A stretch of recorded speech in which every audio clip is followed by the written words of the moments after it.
Hello everyone! In this video, I'll show you how to reinvest dividends on E-Trade using their Dividend Reinvestment Program, also known as DRIP.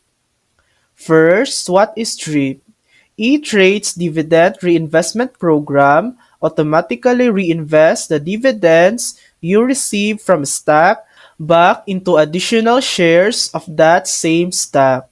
For example, if you own one share of Apple and receive a $0.23 quarterly dividend, DRIP will automatically buy $0.23 worth of Apple stock for you.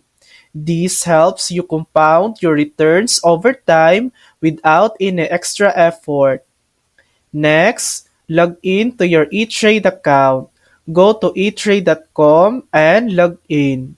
And open your portfolio. Next, enable Dividend Reinvestment or DRIP. Click the top right icon that says Dividend Reinvestment. Select the portfolio where you want DRIP enabled.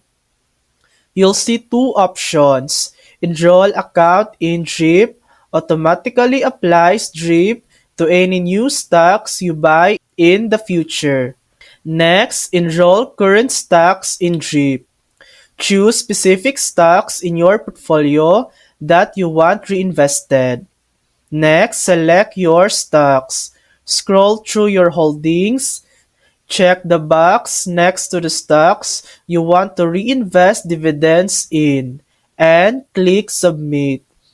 A check mark will confirm that enrollment is in progress. It usually takes 2 business days to activate. Next, OPT out. To stop reinvesting dividends for a stock, just uncheck the box and click Submit. If you are enrolled in DRIP, dividends will simply show up as cash in your account. From there, you can reinvest manually into any stock or ETF, keep it as cash, or withdraw it. And that's it. That's how to reinvest dividends on E-Trade. Thanks for watching. If this video helped you, please like and subscribe for more helpful tutorials.